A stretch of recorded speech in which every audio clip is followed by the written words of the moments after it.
গতকাল লাস্টে দুইটা জিনিস শিখছিলাম, মনে আছে কি কি?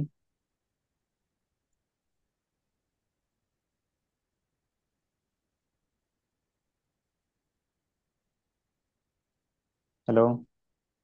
জি লাস্টে কি কি শিখছিলাম বলতো?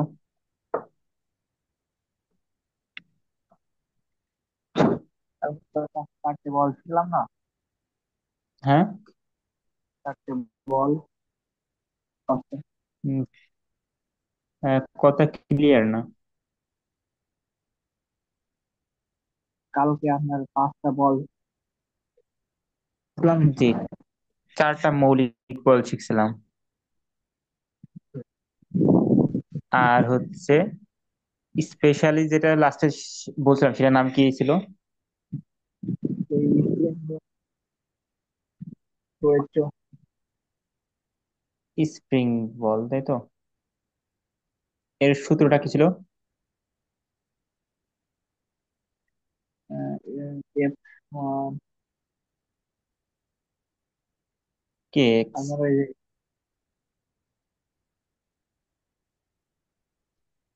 এখানে একটা জরুরি বিষয়, সেটা আমার জানানো দরকার, না জানলে সমস্যা নেই, তাও জানাই। এই যে স্প্রিং কে টানছি না, একটা স্প্রিং কে যে আমি এমনি টানার ফলে এই জিনিসটা প্রসারিত হচ্ছে এক্স পরিমাণ, ফলে আমরা বলছি কি এর উপরে যে বলটা প্রয়োগ করা হচ্ছে সেই এফ হবে কে গুণিত এক্স এর সমান, তাই তো? কিন্তু আসলে আমরা উম সেখানে যাওয়া উচিত হবে। উম আচ্ছা, জানাই। দেখো, এই যে বলটা আমি প্রয়োগ করছি, এই বলের সমপরিমাণ বলও কি করছে আমার উপরে আমার হাতের উপর স্প্রিংও প্রয়োগ করছে না? আমি যখন স্প্রিং কে টানি তখন আমাকেও তো মনে হয় যে আমাকে অপর দিক থেকে স্প্রিং টানছে। তা আমি যে পরিমাণ বল প্রয়োগ করছি নিউটনের দ্বিতীয় সূত্র অনুযায়ী সেম পরিমাণ বল আমার উপরেও কি হচ্ছে, প্রয়োগ করা হচ্ছে। এখন আমাদের এখানে যে বলটা আমরা লিখি, এই যে এফ, এটা কিন্তু আসলে স্প্রিং যে বলটা অনুভব করছে সেই বলটা কিন্তু, স্প্রিং তোমাকে যে বলে টানছে সেই বলটা। এখন দেখো, স্প্রিং তোমাকে টানছে কোন দিকে? বাম দিকে। তোমার স্প্রিংটা যাচ্ছে কোন দিকে? সামনের দিকে, তাই না? তাই যদি কখনো এটাকে ভেক্টর ফর্মে লেখো, তাহলে এফ সমান মাইনাস কে এক্স আসে। এফ সমান মাইনাস আসে। এই মাইনাসটা কেন আসে? মাইনাসটা তারা বোঝায় এক্স এর যেই দিক, এফ এর তার ভিন্ন দিক। অর্থাৎ এফ এবং এক্স এর মধ্যে দিক সবসময় কি হবে? উল্টা হবে। আর এই বলটাকে বলা হয় প্রত্যয়নী বল। এর নাম কি বল? প্রত্যয়নী বল। আরো সুন্দর একটা নাম আছে বাংলা, ইংলিশে হচ্ছে রিস্টোরিং ফোর্স। অর্থাৎ তার আগের অবস্থায় দেখো, স্প্রিং ছিল হচ্ছে কি নর্মাল অবস্থায়, যখন টানছি তখন স্প্রিংটা চাচ্ছে কি আমাকে ওই দিক টানছে কেন বলতো? স্প্রিং চাচ্ছে তার স্বাভাবিক জায়গায় আসে। অর্থাৎ সে আগে যে অবস্থায় ছিল সেই অবস্থায় আসতে যাচ্ছে। অর্থাৎ তার আগের অবস্থায় আসার জন্য সে যে বলটা মানে যে বলের টানি, কোন একটা স্প্রিং কে আমি টানছি, স্বাভাবিক স্বাভাবিক জায়গা থেকে দূরে সরাচ্ছি। এখন স্প্রিং কি করবে? তার স্বাভাবিক জায়গায় আসতে চাবে। এই স্বাভাবিক জায়গায় আসার জন্য আমার হাতের উপর যে বলটা প্রয়োগ করবে সেটাই হচ্ছে প্রত্যয়নী বল, যেটাকে ইংলিশে বলে রিস্টোরিং ফোর্স। মানে আগের অবস্থায় রিস্টোর হওয়ার জন্য যেই বলটা প্রয়োগ করে। কথা কি বুঝতে পারছো? এখন স্প্রিং কে কি তোকে টানাই যায়? স্প্রিং কে যখন স্বাভাবিক জায়গায় যখন আসে তখন কি ঠেলাও যায় না, এরকম সংকোচনও করা যায় না? যখন তুমি সংকোচন করবে তখন আবার দেখবা যে স্প্রিং তোমাকে পিছের দিকে ফেলছে, মানে তুমি চাপ দিচ্ছ এদিকে, স্প্রিং তোমাকে বল প্রয়োগ করবে কোন দিকে? অপর দিকে। অর্থাৎ তুমি যেদিকে বল প্রয়োগ করবে স্প্রিং সবসময় তোমাকে তার বিপরীত দিকে বল প্রয়োগ করবে। অর্থাৎ যখন তোমার অ্যাপ্লাইড ফোর্স হবে এই দিকে, তখন তোমার উপরে স্প্রিংটা স্প্রিংটা কি হবে, একটুকুনি হয়ে যাবে। তাহলে এই একটুকুন জায়গা থেকে আগের জায়গায় ফেরত আসার জন্য কি করবে, ও একটা বলে ঠেল দিবে তোমার হাতকে, ওই যে বল ঠেল দেবে, ওই বলটাকে বলা হবে প্রত্যয়নী বল বা রিস্টোরিং ফোর্স। এটাকে লেখায় এফ সমান মাইনাস কে এক্স। এই মাইনাস চিহ্ন কারণ কি বোঝায় আসলে, দিক। দিক বোঝায়। যে তোমার এই বল আর এক্স এর মধ্যবর্তী, মানে এফ যদি কাজ করছে, এক্স তার বিপরীত দিকে কাজ করছে, এটাকে বলে ভেক্টর রাশি। আমরা হয়তো ভেক্টর নিয়ে কথা বলছি।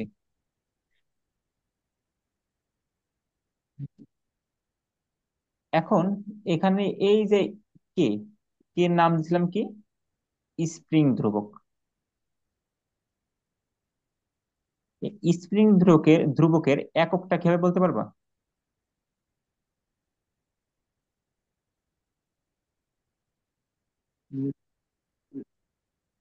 মিটার। Newton per metre. ঠিক আছে। হ্যাঁ। যে কে সমান কি আসলে এক্স এর সাথে ভাগ হয়ে গেল, অর্থাৎ এফ ভাগ এক্স। এফ এর একক নিউটন, এক্স এর একক মিটার, এটাকে লিখলে নিউটন পার মিটার এভাবে লেখা যায়। ভালো কথা। এখন আমার যদি কোনো বলে দিই যে একটা স্প্রিং এর একটি, আহ, স্ক্রিন হ্যাঁ দেখা বলো। যাচ্ছে না। স্ক্রিন দেখা যাচ্ছে না? মানে সব অর্ধেক দেখা যাচ্ছে, অর্ধেক দেখা যাচ্ছে অর্ধেক দেখা যাচ্ছে, অর্ধেক দেখা যাচ্ছে না। না। উপরে দাগ, মানে কালো, তাতে একটু হালকা কিছু। উম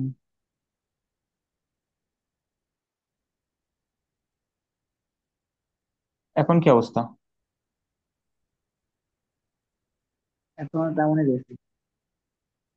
আমার মনে হয় তাহলে তোমার ওখানে একটু সমস্যা, তুমি আবার বের হয়ে ঢুকতে পারো। অর্থাৎ তখন প্রশ্ন গান লিখে রাখি।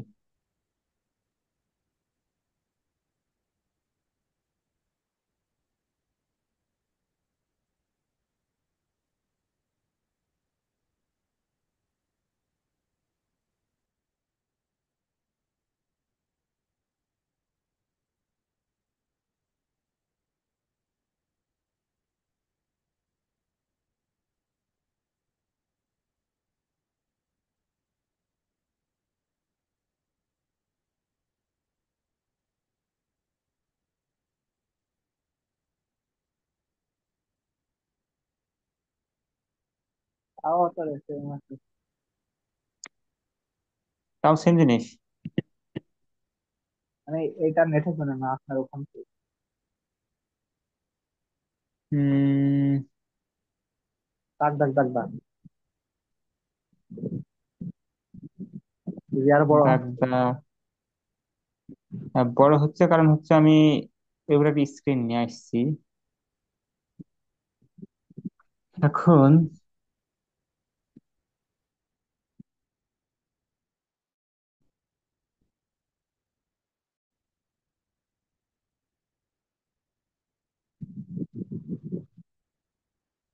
দিলাম opera mini,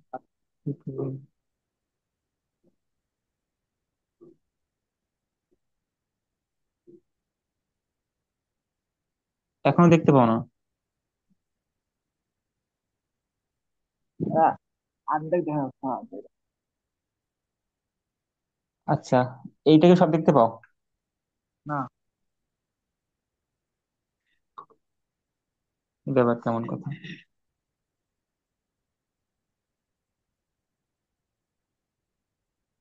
উম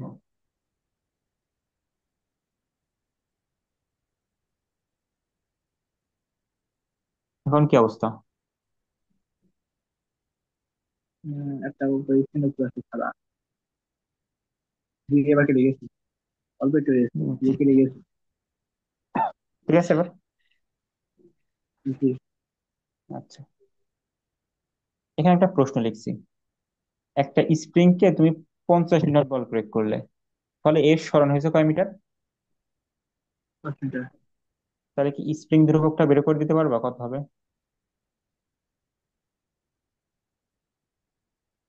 দাও তো, কত হবে বলো।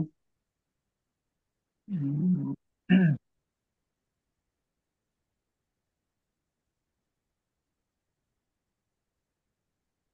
500 না প্রথমটা 50। তাহলে এখন আমরা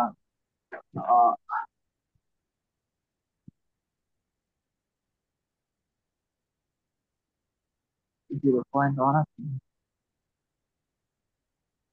ভেবে দেখো।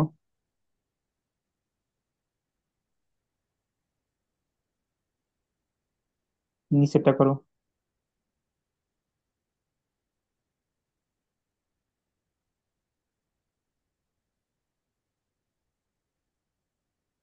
ও, আপনার প্রথমটা কি 10 আছে? আচ্ছা, 10 হওয়া উচিত। কারণ কি, আমার এফ সমান কে এক্স, আমার বের করতে বলেছে স্প্রিং ধ্রুবকের মান, যেটা হচ্ছে কি কে। তাহলে এফ ভাগ এক্স সমান কি পাবো? কে পাবো।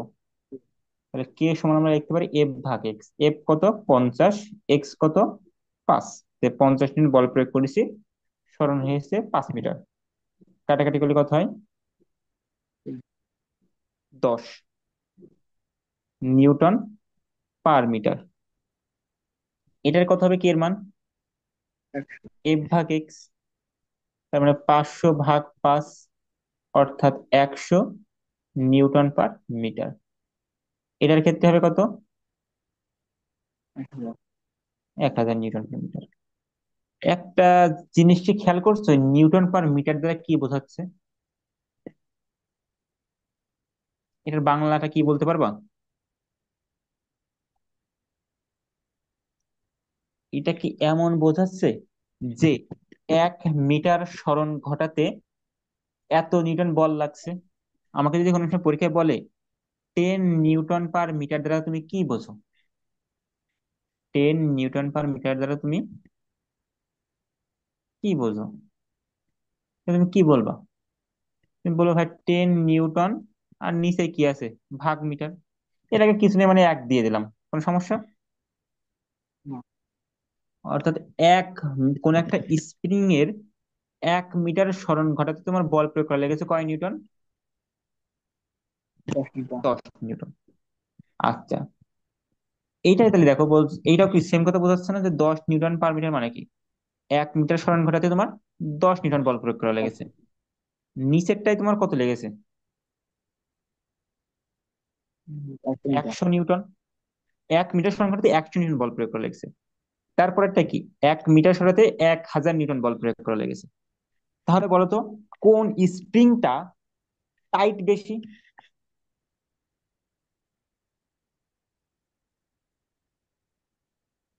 আপনার 500 যেটা মানে 1000 মিটার। 1000 নিউটন। কারণ কি, তোমার 1 মিটার সরাতে 1000, মানে এটা অনেক টাইট, যে তুমি টেনে সরাতে পারছো না, অনেক বল প্রয়োগ করা লাগছে। আর এটাকেই বলা হয় এর স্থিতি স্থাপকতা বেশি। এর কি বেশি? 20। হ্যাঁ। স্থিতি স্থাপকতা বেশি। এগুলো আমরা সামনে আস্তে আস্তে শিখবো, জাস্ট নামটা একটু মনে রাখো, যে এর স্থিতি স্থাপকতা বেশি, বা এটা অনেক বেশি টাইট। এর ফিলিংসটা তো বুঝতে পারছো, যে কে এর মান যার বেশি হবে, তার উপরে যখন দেখবা কে এর মান বেশি, তখন বুঝতে হবে সেই স্প্রিংটা অনেক টাইট। অর্থাৎ সে তাকে কি করতে, তাকে স্বাভাবিক জায়গা থেকে সরাতে অনেক বেশি কি করা লাগবে, বলবে। বল প্রয়োগ করা লাগবে। কথা ক্লিয়ার? হুম। এখন এই রিলেটেড ম্যাথ এমনই আসবে, তোমাকে বলতে পারে উম, আচ্ছা আমি কিছু অঙ্ক করাই। ধ্রুবক দিয়ে দেবে, বলের মান বের করতে হবে। জি জি জি, এমন সিম্পল অঙ্ক দেবে, এই বিষয় না। করানো না করানো উচিত, তার একটা করাই।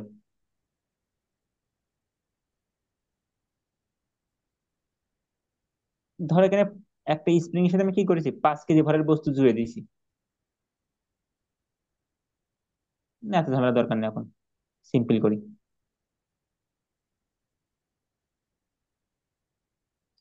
একটা স্প্রিং আছে, সেই স্প্রিং এর মাথা ধরে তুমি মনে মনে করো কত বলে টানছো, তা তোমার জানা নেই। কিন্তু স্প্রিং ধ্রুবকের মান দেওয়া আছে 10 নিউটন পার মিটার, আর এর সরণ হয়েছে মনে করো তোমার 10 মিটার। এই অজানা পরিমাণ বল প্রয়োগ করে তাহলে কি বলের মান বের করতে পারবা? 100। 100। সিম্পল। এমন অঙ্ক করার দরকার আছে কি? না, না। ওকে। এখন বিষয়টা যদি কেমন প্রশ্নটা লাগছে? এমন হয়, এখন প্রশ্নটা যদি এমন হয়, কোন একটা স্প্রিং কে, স্প্রিং এর উপর, কোন একটা স্প্রিং এর উপরে তুমি উম 10 নিউটন বল প্রয়োগ করেছো, করার ফলে তোমার এক্স মিটার সরণ হয়েছে। ঠিক আছে? জি। ওই স্প্রিং এর উপরে যখন তুমি 100 নিউটন বল প্রয়োগ করেছো, তখন 2x মিটার সরণ হয়েছে। তবে স্প্রিং ধ্রুবক বের করো।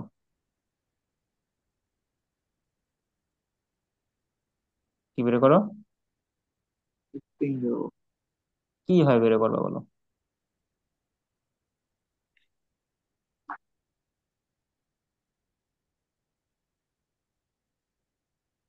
10 নিউটন বল প্রয়োগ করার ফলে এক্স মিটার সরণ হয়েছে, 100 নিউটন বল প্রয়োগ করার ফলে 2x মিটার সরণ হয়েছে। তবে বলো স্প্রিং ধ্রুবক কত? আমি একটা প্রশ্ন করি প্রথমত, তুমি যদি একটা স্প্রিং কে 10 নিউটন বলে টানো, ওই সময় যে স্প্রিং ধ্রুবক থাকবে 100 নিউটন বলে, ওই একই স্প্রিং এ টানলে কি স্প্রিং ধ্রুবক চেঞ্জ হয়ে যাবে? না। ও- ওই স্প্রিং এর জন্য স্প্রিং ধ্রুবকের মান কি সব সময় সেম থাকবে। ওই স্প্রিং এর জন্য স্প্রিং ধ্রুবকের মান সব সময় কি থাকবে? সেম থাকবে। তুমি বলের মান যাই দাও না কেন।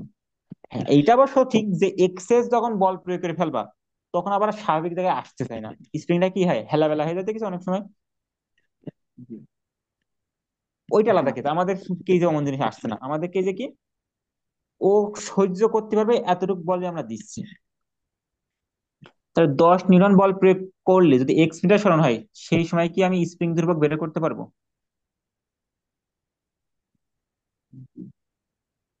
কে সমান কত হবে? 8/8। 10 ভাগ এক্স।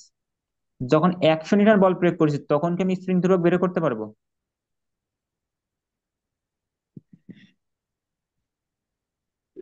জি। 100 ভাগ 2x। আমরা মনে হয় একটা বিপদে পড়ে যেতে পারি। আমি প্রশ্নটা একটু আর একটু সুন্দর করি। এখানে 100 নিউটনের জায়গায় কত দিলে অঙ্কটা মিলবে? আহ যদি 100ই দিই, তাহলে এখানে 100 2x সমান এক্স এক্স কাটা, উম এখানে তো বিপদে পড়ে যাচ্ছি। আমাদের সেফ থাকার জন্য আমরা এখানে 20 নিউটন বল দিই। কয় নিউটন দিলাম? জি। কারণ 20 না দিলে আমাদের অঙ্ক করতে গেলে অবস্থা খারাপ হয়ে যাবে, মানে অঙ্ক হবেই না। তো ধরো এখানে 20 নিউটন বল প্রয়োগ করছো, তাহলে এবার কি আমরা বলতে পারি দুই এর সময় কে এর মান কি থাকবে? সেম। সেম থাকবে। তাহলে কে সমান 20 ভাগ 2x। আর এখানে এইটা টেন সমান বাই কি এইট লিখতে পারি 10 ভাগ x। কিন্তু লিখতে পারি। জি। আচ্ছা, টেন লিখতে বাই যদি পারি, এর মান কি বের করা যাচ্ছে? না। বের করা তো যাচ্ছে না। তাহলে কেমন হইলো? এক্স এক্স কাটা গেলি, সবই তো কাটা।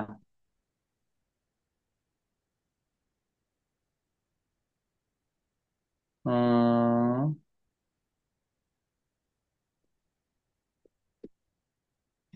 না, প্রশ্ন সলভ করা সম্ভব না। প্রশ্ন সলভ করা সম্ভব না। প্রশ্ন আমার আগে থেকে লিখে নিতে হবে, বুঝলে? নাই সঙ্গে সঙ্গে প্রশ্ন করা কষ্ট হয়ে যাচ্ছে। জি। আজকেও লিখতে চাইছিলাম, কিন্তু ওই যে কারেন্ট আমাদের অবস্থা খারাপ করে দিচ্ছে আজকে। আচ্ছা, প্রবলেমটা এভাবে রাখলাম। আমরা কি এর গ্রাফ আঁকতে পারবো?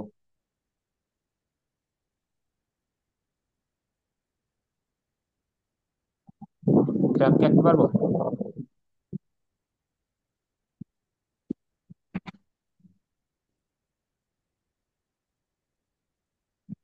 এখানে বলো তো, স্বাধীন চলক কে বলো তো?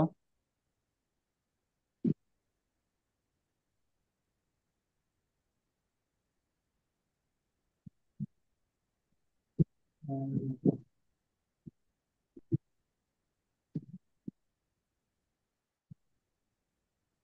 আমি যদি লিখি বল। এফ ভার্সেস এক্স, তাহলে স্বাধীন কে? বল। বল স্বাধীন নাকি স্বাধীন? আমরা যখন লিখতাম ভি ভার্সেস টি, তখন স্বাধীন থাকতো কে? সময়। আর বেগ থাকতো অধীন। সেম কাহিনী, যদি এফ ভার্সেস এক্স হয়, তাহলে এক্স হবে কি স্বাধীন, আর আর অধীন। অর্থাৎ এফ কে তুমি কোন বরাবর লিখবা? ওয়াই অক্ষ বরাবর। এক্স কে কোন বরাবর লিখবা? এক্স অক্ষ বরাবরই হচ্ছে। এখন তুমি এদের ভিতরে যদি গ্রাফটা ড্র করো, গ্রাফটা কেমন হবে বলো তো? এ বরাবর এক্স, এ বরাবর এফ।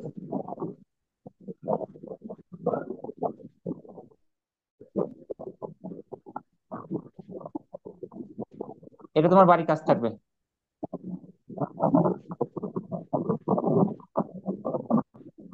কালকে তোমাকে বলবা যে ভাই আমি এইভাবে গ্রাফটা আঁকছি। আমরা হয়তো গ্রাফ আঁকা শিখাইছি।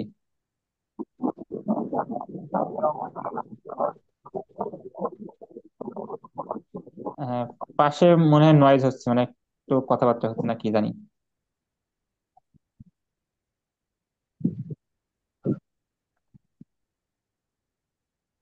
তো বাড়ি তোমার কাজ থাকবে কি, এফ ভার্সেস এক্স এর গ্রাফটা এঁকে দেখানো। গ্রাফ আঁকতে পারো তো? জি। সমানুপাতিক সম্পর্ক বোঝো? জি।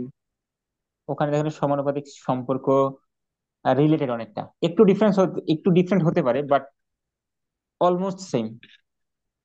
বাড়ি একটু চিন্তা করো, তারপর আমি দেখাই দেবো। আমাদের এখন হ্যাঁ বলেন। বলা যায় স্প্রিং আছে। বলের অর্ধে স্প্রিং আছে কি? নেই তো। বলের অর্ধে তোমার বইয়ে স্প্রিং নাই, কিন্তু স্প্রিং কাজ করতে হবে পরের অধ্যায়ে গিয়ে। যখন তুমি কাজ শক্তি ক্ষমতা অধ্যায়ে যাবা, তখন তোমার স্প্রিং এর কাজ আছে। তো এখন যদি তুমি স্প্রিং এর বলই না জানো, তখন স্প্রিং দিয়ে তুমি কাজ করতে পারবে না। জি। ওকে, এই জন্য তোমাকে শিখে দিতে হবে। তোমার বইয়ে তো অনেক কিছুই নাই, কিছুই করার নাই, কিন্তু জেনে তো দিতে হবে। এখন গতকাল আমরা স্থির তড়িৎ বল পড়ছিলাম, মনে আছে? জি। সূত্রটা কি ছিল বলো তো? হ্যাঁ। X x one.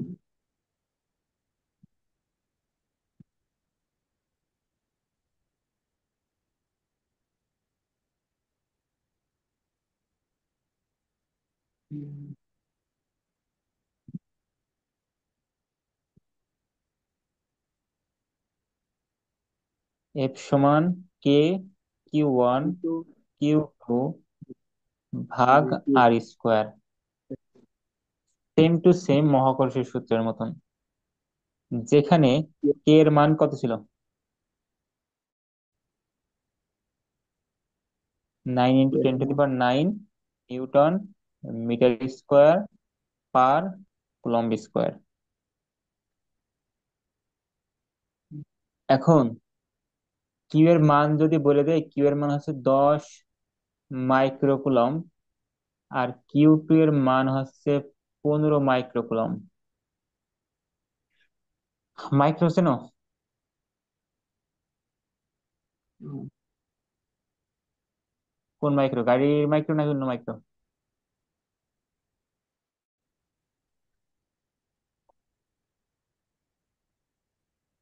10 মাইক্রোকুলম অর্থ কি? যে কিছু এককের আগে, আমরা একক চিনি, জি, এককের আগে কিছু কিছু শব্দ বসিয়ে একককে আরো অ্যাম্পলিফাই করে, মানে একককে আরো বিশেষায়িত করে। যেমন মিটার, এর আগে কে লাগালে হয় কি, কি মিটার। কিলোমিটার। আর 1 কিলোমিটার সমান কত হয়? 1000 মিটার, অর্থাৎ 10⁻³ মিটার। সেম ভাবে যদি বলতাম আমি 1 মিলিমিটার, তাহলে কত হতো?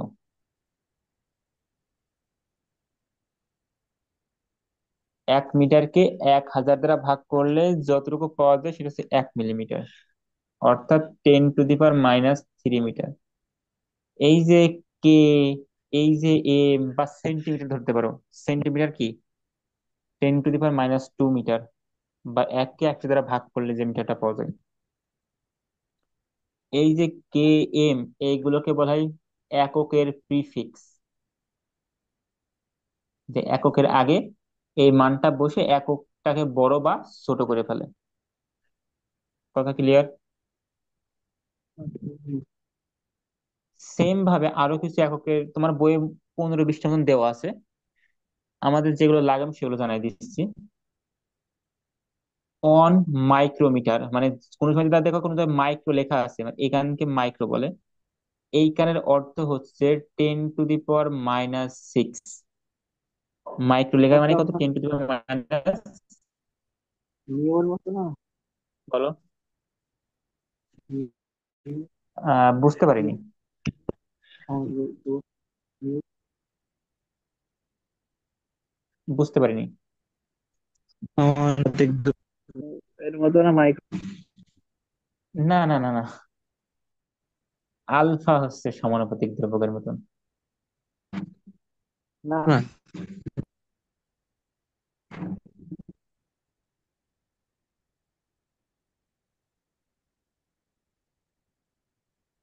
কোনো কনফিউশন আছে নাকি?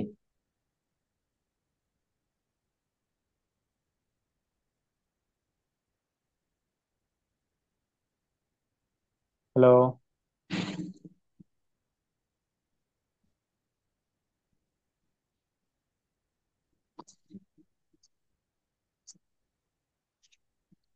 কনফিউশন আছে নাকি?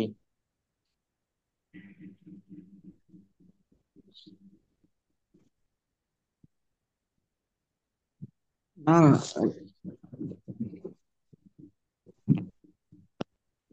আচ্ছা, একটু খেয়াল করো। তাহলে আমি যখন বলবো মাইক্রো, এর অর্থ 10⁻⁻6। সেম ভাবে যখন আমি বলবো nano, 1 nano second, nanometre, nano coulomb, এই ন্যানো দ্বারা বোঝায় এর সাথে 10⁻⁹ গুণ আকারে থাকবে। অথবা কোন একটা মানকে 10 কোটি দ্বারা ভাগ করতে হবে, ন্যানো দ্বারা বোঝায়, এটাকে বলা হয় ন্যানো। এগুলো এখন থেকে জেনে নাও, তাহলে ভবিষ্যতে ঝামেলা কম হবে। তাহলে এই যে যখন বলছি 10 মাইক্রোকুলম, এটা আসলে কি বোঝাচ্ছে? 10 গুণিত মাইক্রো, মানে কত? 10⁻⁶ কুলম। সেম ভাবে যখন বলছে 15 মাইক্রোকুলম, এটা আসলে কি বোঝাচ্ছে? 15 গুণিত 10⁻⁶ কুলম। এতটুকু বুঝতে পারছো?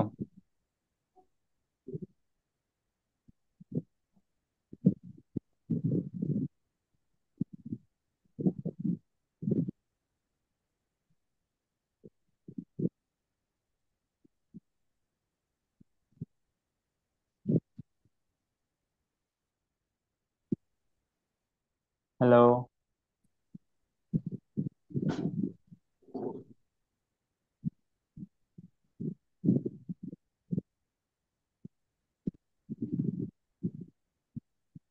আমি জানি না শুনতে পাচ্ছ কিনা।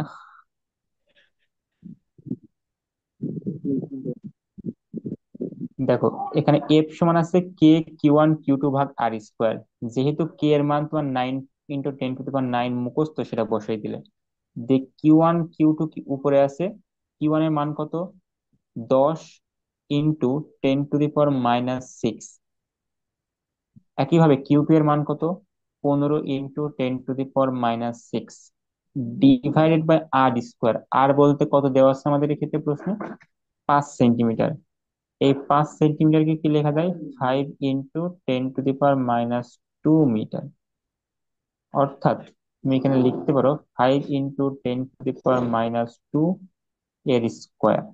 আশা করি তুমি এটা ক্যালকুলেট করতে পারবা। করে একক আসবে নিউটন।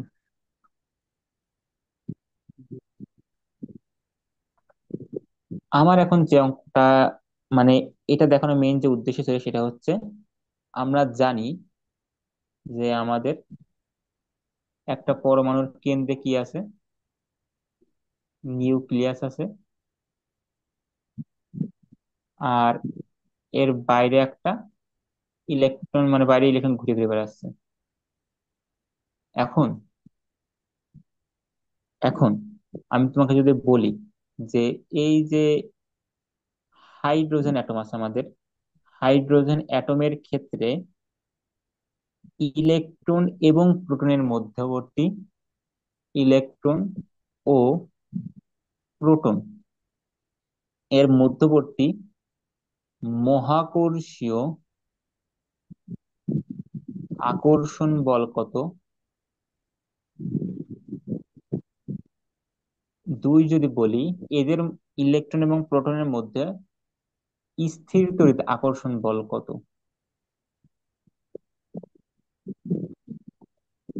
এগুলোকে বের করতে পারবা?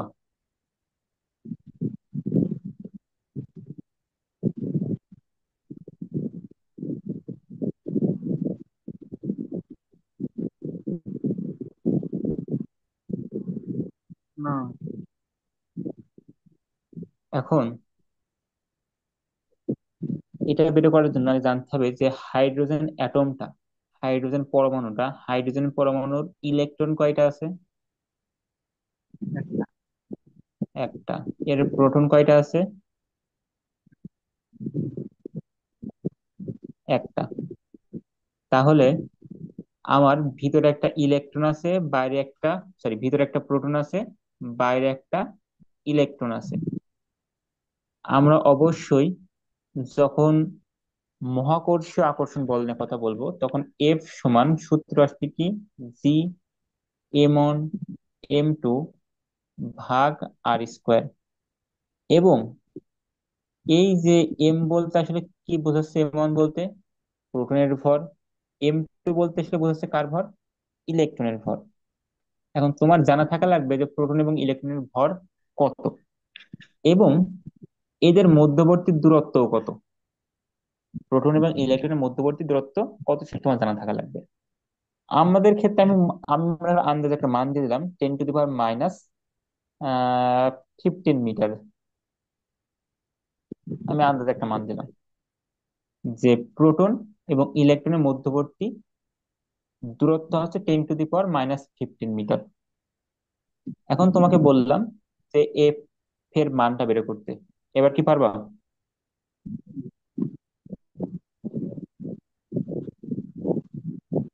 পূরণের ভর বসাতে পারি, ইলেকট্রনের ভর এর মান। জি, তুমি ট্রাই করো, তারপর আমাকে বলো।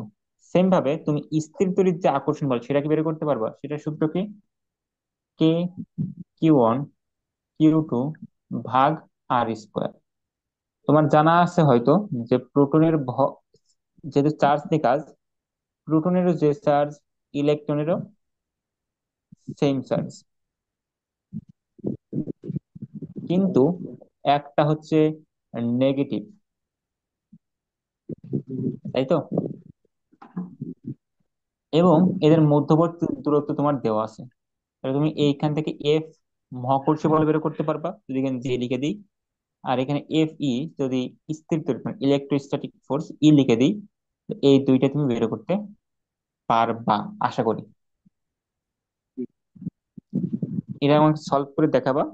দেখানোর পরে কালকে থেকে আমরা এই বল অধ্যায়ের লাস্টে যে সবচেয়ে গুরুত্বপূর্ণ জিনিস বাকি আছে সেটা শুরু করব। সেটা হচ্ছে ভরবেগের সংরক্ষণশীলতার সূত্র। এবং এই টপিকটা পড়লে আমাদের অধ্যায় কভার হয়ে যাবে। এবং এটা একটু ডিফিকাল্ট হবে, এর ভিতরে অনেকগুলো জিনিস আমরা দেখবো। তো এর আপনার জন্য তোমার কাছে হ্যাঁ বলো। প্রতিটা অঙ্কেই রয়েছে এই যে এম 1 M 2 -2। জি জি। ওই ভরবেগের সংরক্ষণশীলতা কি বোঝায়, কি করে, কিভাবে কাজ করে, কেন এটা দরকার, এই সব নিয়ে কালকে থেকে আমরা ডিসকাশন শুরু করব। জিনিস খুব ইজি, বোঝা লাগবে, আর প্রশ্ন সলভ করা তো বাচ্চা, মানে খুব ইজি বিষয়। তাহলে যে হুম। নতুন কোন টপিক করার আগে আমার আগে একটা বলেন, তাহলে আমি একটু বইটা দেখতে পারি অনেকটা, অবশ্যই বললে আপনার অবশ্যই। যা আরো ভালো হয়। হ্যাঁ, এটা আসলে ভালো হয়, তুমি আগে থেকে দেখে আসলে সেটা আমারও বুঝতে অনেকটা ইজি হয়ে হয়। আমি কিছুই না জানলে হঠাৎ করে বললে না জি জি, বুঝার না বুঝার। এটা সঠিক। তো তুমি টাইম পেলে তুমি ভরবেগের সংরক্ষণশীলতা নিয়ে বই দেখতে পারো কি আছে, অনলাইনে ঘাঁটতে পারো। এবং ট্রাই করে তো ভরবেগটা দ্বারা আমরা কি বোঝাইছিলাম সেটা আমি একটু মনে রাখার, কারণ ভরবেগ এবং নিউটনের তৃতীয় সূত্র এই দুইটা এখানে একটু কাজে লাগবে। কারণ আমি কিছু জিনিস তোমাকে দেখাবো যে আসলে সূত্রটা কেন সত্য, সূত্রটা কিভাবে প্রয়োগ করা যায়, অনেক জিনিস দেখাবো।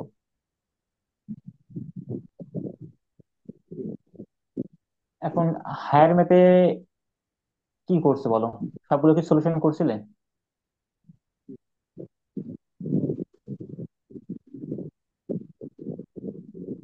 আমি তোমার আজকে হায়ার ম্যাথে ক্লাস নেব না, আমি আমার একটা কাজে সেটা করব।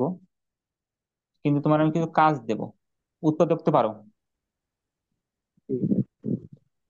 আমি তোমাকে মনে হয় 15-20 জন উৎপাদক দেব, এইগুলো একটু আমাকে সলভ করে দিও। ঠিক আছে? জেনারেল ম্যাথে করছো, অবশ্যই আমি বইয়ের গুলোই দেবো, আমি নিজে কোনো টাফ কিছু দেবো না, বই যেগুলো আছে সেগুলোই দেবো। তো আজকে এই পর্যন্ত রাখি, মানে একটু করে।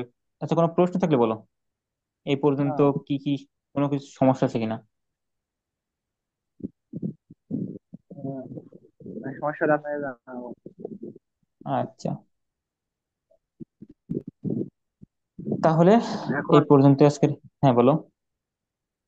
বসতে হবে মানে প্রথমে যে বন্ধু যা করেছে একটু হাঁটাহাঁটি করতে হবে। অবশ্যই খাতায় যদি নোট করে থাকো একটু রিভিশন দিও, তাহলে আশা করি ক্লিয়ার হয়ে যাওয়ার উচিত।